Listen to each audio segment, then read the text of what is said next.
еднаш во кал, еднаш во вода, еднаш во оган. Еднаш ќе биде поплавено, еднаш ќе биде запалено, еднаш ќе биде срамнето со земја и еднаш ќе биде обвиткано во магла. Од сите овие работи најопасна ќе биде маглата.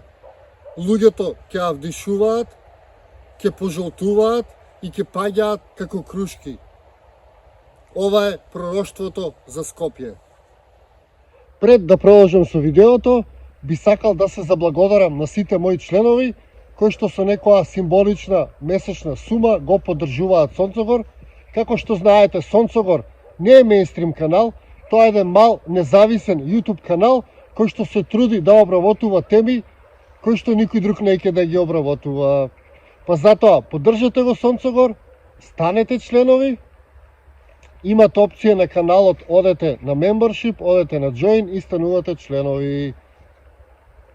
Ви благодарам од срце за поддршката, а ние сега се враќаме на видеото. Здраво живо, јас сум Димче, добродојдовте во уште едно моје видео. Овој пат ќе зборуваме за пророштва, посебно за пророштвото за Скопје, а на нашите простори постоеле луѓе кои што ја прорекнувале и иднината или зборувале за работи што ќе се случат. Секако најпозната од нив е Баба Вања, потоа тука е Дедо Зафир, големиот пророк од Кратово, кој што одел на местото Цоцев камен, енергетско место, од каде што црпел информации од етерот и прорекнувал.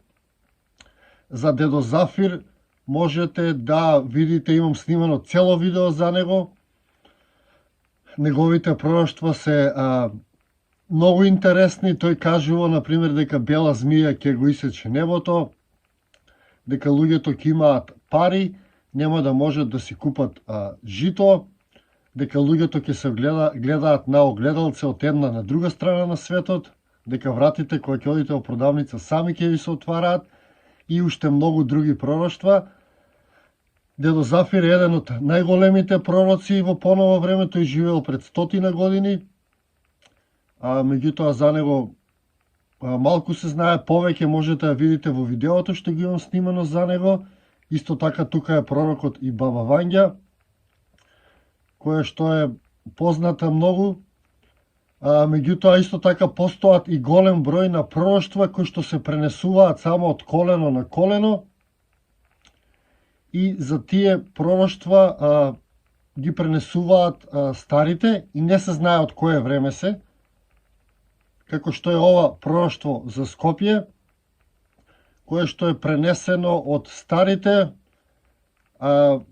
понатаму до мене стаса, мене ми го пренесе Стефче од Кратово, тој е еден извореден човек кој што пишува книги, собира претскажувања, има многу информации и така некако стаса до мене ова претскажување за Скопје. Им беше многу интересно затоа што испаѓа дека е точно до некаде.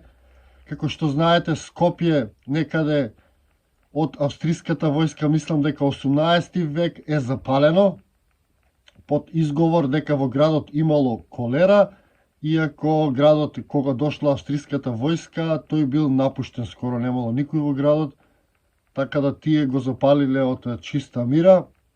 Потоа си има случено голема поплава во 1962 година, кога 1000 куќи се поплавени, 3 моста се срушени, голем број на луѓе се раселени. И исто така знаете дека после тоа, наблизу 1963 се случил големиот земјотрес, каде што Скопје е срамнето со земја.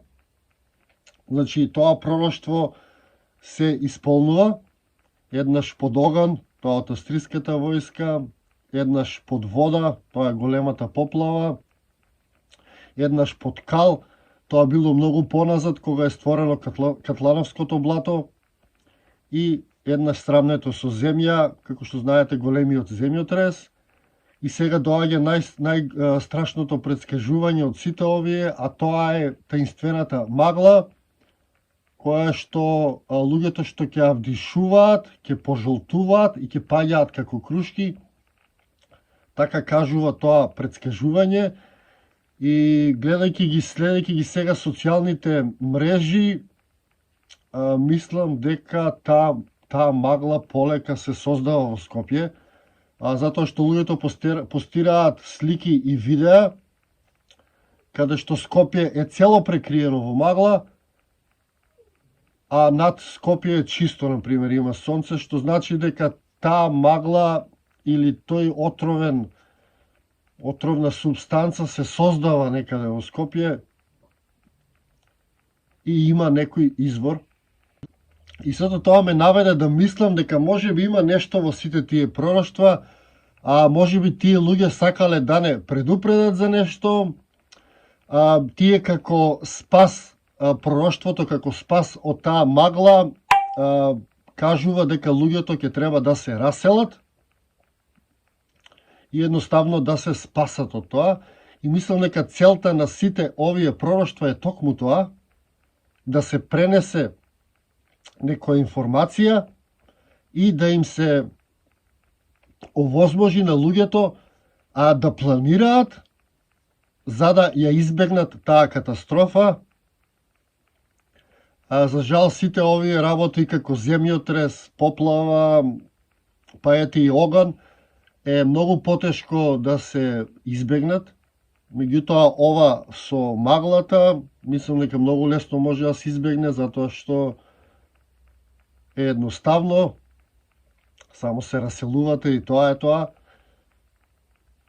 И ја би се заблагодарил на сите тие предскажувања и на сите тие мудрости кои што ни се пренесени, а за кои што ние во денешниот модерен брз свет сме глуви и слепи.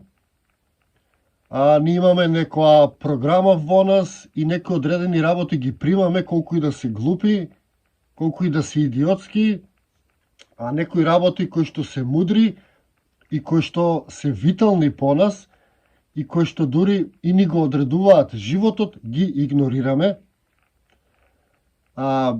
Мислам дека коренот на сето тоа, често сум зборувал, доаѓа во тоа школско програмирање и преку програмирањето, преку медиумите.